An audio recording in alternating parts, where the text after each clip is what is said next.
All right, welcome back. I think I know exactly what episode we're on finally. I typically start this off by saying I don't know what episode we're on, but I am caught up with all the editing, I think. So I think this is, I think I just shot myself in the foot here. I want to say this is episode 29. Mm-hmm. So welcome, introduce yourself, my man. Hello everyone. My name is Pockets Graham. Hey. Yeah. All right. Yeah. So I met you serendipitously, as they say, when I was catching a flight home from where I work in Iowa, and then my layover, literally right behind me, I'm like, who's this big jack black dude? Mm-hmm. Fucking Godfrey. And then I was like, dude, huge fan. Oh, you met him earlier in the day on the plane? That day. Hilarious. That makes so much fucking sense. I'm like, dude, big fan of your stuff. I see him all the time on YouTube, Vlad TV, all this stuff. So I'm like, bro, when can I come see you? He's like, oh, I'll be at Comedy Cellar tonight. Yeah. So I came through, and then after the show, I met you. We were hanging out till like 6 a.m. Yeah. And that was dope. So yeah, I haven't seen any of your stand up, but obviously you're a stand up comic. Anything else you go by as far as like a title? Writer, director, actor, graphic designer, carpenter, lighting designer, truck driver. Damn. Yeah. Like a smorgasbord of shit. All right, so typically how I like to start is like giving us a backdrop of like your comedy background, like when you started, where you started, who inspired you, all that kind of stuff. So the first time I ever did stand up, I was 22 years old. Okay. And it was on a whim. It was on a complete whim. I was working on a movie in Scranton, Pennsylvania. Hey. As most people know, is the hometown of The Office, but they don't shoot in Scranton. Right. They all the titles in the beginning of The Office, they're actually shot in Scranton. Right. But like it's shot in a back lot in LA. Yeah. So I was working in Scranton on a movie in the dead of winter, not being paid because like they didn't have it in their budget to pay me. But it's like, Pockets, you want to come along and we'll just give you a room and we'll feed you. I'll go, I ain't doing shit. Yeah, I'll come along. And I went and worked on this movie. It was called Forged, starring no one. But no. So while we was there, they had the entire crew and cast holed up in a Holiday Inn, but one of those big Holiday Inns with like the pool inside, where like the whole shit smells like chlorine when you walk in. It's like, wow, my eyes burning, right? And it also had a pub built into the Holiday Inn, like an actual like Irish pub built. Okay. So one day after shooting, we all get off set, get back to the Holiday Inn, and then someone comes to our production office, which was like a conference room that we were renting out for us. And someone's like, "Hey guys, there's a comedy show happening downstairs in the pub." And we all looked at each other like, "We got nothing to do. We don't got to be back on set till like 10 a.m. tomorrow. Fuck it, let's go get some drinks, and watch some stand up." All right. And at that point, I've only ever watched live stand-up once. Okay. And it was at my college, not a cool college. It was a community college in upstate New York. And where at? That's where I'm from. Auburn, New York. Oh, okay. Yeah, Auburn, where they had their maximum security prison now. Gotcha. Yeah. So, like, and the person that whoever organized the entertainment for the school that year, they got Artie Fuqua to come and do stand-up. And Artie is the first person I ever watched do stand-up live in person. Gotcha. And which is very eerie now, because it's like, now I'm always with Artie, or whenever, Artie's like a homie of mine now, right? At the time, I was only like, 17, so, But anyway, moving forward again to the movie. So we go downstairs to the pub, the whole crew gets together, the cast comes together, even the kids, like we had kids in the movie. Okay. They all come to the bar, we all just sitting in there. They had their mother with them, so it's just like, But show proceeds, show's happening. 3 comics I've never seen ever again since that day, and I probably will never see. Right? So they're having their little show that it was produced. I know this now looking back at it. At the time, I didn't know anything. Right. But it was a produced show that they put together, and they, decided to do comedy in a pub in a Holiday Inn. And the entire show, I didn't know this at the time, but I was heckling the entire show. I was tagging their shit. Yeah, man, you know how you get like the bargain brand cereal? I'm like, Cocoa Rocks, nigga. And like, I'm just blurting whatever comes in my fucking head, as I tend to do. And pulling a Donnell Rollins, as I like to say. Yeah, I pulled a little Ashley Larry. Ain't no harm in that. And I ran nowhere. It's like, I'm not interrupting your big show. I'm sorry. All right, and I was heckling every comic. I thought I was helping, but in hindsight, I was heckling. And they get to the end of the show. And the host, whoever the fuck he was, goes, "Oh, that's the show, guys. would anyone in the audience like to try to do stand-up comedy? That's hilarious. And I go, nigga, I've been talking all night. And I stand up and I go on stage. And like in hindsight, looking back, it's like that line was meant for me because I kept talking. Right. So he thought he was going to go, anyone in the audience like to try stand-up comedy? I'm like, yeah, nigga. I was waiting for you to ask. Right. And I get on stage, not a stitch of material. I have nothing written down. I just go on stage. So the first 12 seconds are very stark, very quiet, because I'm like, I don't know what I want to talk about. All right, so I start scanning the room. All right, and we're in a bar, so I just scan the room, and I found a fun fact out earlier that week about Scranton. That's where Yingling Beer was founded and brewed, is in Scranton, Pennsylvania. So as I'm scanning the room, trying to figure out what I want to say, I see a neon sign in the back of the bar, Yingling. All right, and I go, am I the only person that thought Yingling was a Chinese beer? And the room goes, ah, because it's like local, it's pertinent, it hit. I was like, oh shit, nigga, I got a bigger laugh than all three of the comics that were on the show, right? The rest of that set wasn't very good. I think I remember one other thing I said, because I probably said it, I said it earlier that day, and it's not very good, but I said, you know that term, if I tell you I have to kill you? I think that term should be abolished and replaced with a new term. And I think the new term should be, if I tell you I have to fuck your mother. And it only helps if your mother's within earshot, you know? I think I got a chuckle, but I think that was the last thing I said on that stage. But yeah, after that, I went back to working on the movie. Nothing changed, and I didn't pursue comedy after that.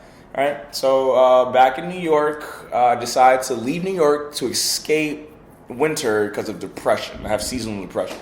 I have since I was 18, every time September hits, it feels like my personality checks out and it's just all is left as a husk. Is it like the same day every September? No, but I do feel it. Like it's hard to explain to people because it's like, it doesn't make any sense. It's like I feel it. So like I would feel every September like my energy just plummets. And all of a sudden, I can't talk to people. I can't form sentences. So I just what I chose to do was just sequester myself and just hibernate for the better part of lack of a better term. Where'd you grow up? The Bronx. In the Bronx. Okay. Yeah, like the end of the Bronx. So when did you start feeling this? Oh, I had 2 little brothers die on Christmas Day. Oh shit. Yeah. My father got married to a woman that he liked or loved, rather. Had a kid with her, my little brother Cadian Graham, and then I believe Cadian was 7, and he got her pregnant again, and his second son or his second son with her was on the way. Okay. So I believe she was 8 months pregnant, right? And then she decided to take a trip to Jamaica to go see her father, and my father had to stay in New York because he had to work. So she takes Katie and my brother, and she takes her pregnant self, and they go to Jamaica. From what I was told of the story, they get in a cab in Jamaica, and the cab was overcrowded. I heard it was like 9-10 people in the cab. What? Yeah. And the driver drove mistakenly off a cliff, and everyone in the car died except the driver, of course. Get the fuck out. So my father lost his entire family in one stroke. What the fuck? His new family, rather, not because he still has me, but like he barely has me. But lost his wife, his pregnant wife, and his new son or his 7-year-old son, and I lost my brother and my brother to be. He didn't even get a chance to really even see anything. Right. But still count him as a brother because it's like, it wasn't his fault. Sure. And do you feel like that plays a role in this? Oh, yeah, no. After that, like... How old were you at the time? I was 17. 17, okay. Yeah. So when that happened, it hit me hard. And it hit my father harder, but my father's a hard ass, so, never really cried. But so what I noticed after that, like the following year, it got to winter, right? And then at the time I wasn't a comic, I was just a kid, but I would start to notice, and I said it to my best friend, I was like, yo, my comedic timing is off, right? He goes, what do you mean? I'm like, I'm saying things that I know are funny, but for some reason they're not landing because I'm not timing them. And this still, I wasn't a comic at the time, but it's just how I just go about life. Interesting. Right? And then comedic timing turned into, oh wait, this is depression. This is what depression, because I didn't know what depression was up until that point. So, and then like energy plummets and I go and hibernate for 6 months. I would just lock myself in a room and just hibernate for 6 months until I feel better. And then I would notice that March would kick in and my energy would come back. And like the person that I deem as what I believe is myself comes back and I'm able to have fun again. So here's a question: does that? Because you said September and now March, so does that window ever change? Like especially with global warming and different patterns? That brings us back to comedy and like me going to LA. So like at 20, I was 23. At 23, I decided to move to LA because I'm like, there's no winter there. Okay. I might be able to trick this shit, right? And I go to LA, and the timetable got rearranged, right? So like I was like, I got into September. I'm like, I still feel great, right? And then like I believe it was like April. All of a sudden, like holy shit, depression is here. Like it found me, that motherfucker. It's like overdue. Right? Yeah, like no, because it just tricked it for a little while. Right. But then so it roll over minutes. It just rolled. Yeah. It's just fucking freaking fire miles. It's like nigga, I'm gonna get you. So like April hit, all of a sudden I'm depressed and I'm locking myself in my room in LA. And I was living with my cousin who's my best friend and 2 other people. And yeah, and then I just did the thing that I do in New York and I locked myself in my room. So at this point I moved to LA. I moved to LA at 25, and 24. And my birthday passed and turned 25. My birthday's in February. In April, it fell apart. So I'm in my room locked up. I'm in there for days on end, right? And while I'm in there, I don't know how. I can't remember how I found him. But I'm on YouTube and I find this dude named Patrice O'Neal. Hey. Right, and it was him being on the Opie and Anthony Sirius XM show, the Opie and Anthony show. Yeah. And I listened to one episode where Patrice was on, and instantaneously I was addicted to his. I was addicted to his point of view on everything. Right. Right. I'm literally the same way. No, so like I had nothing but time, so I listened to one episode of Patrice on Opie and Anthony every day. So I probably listened upward of like 320 hours of Patrice. Just off of Opie and Anthony, and then also include his stand up and whatever, like Web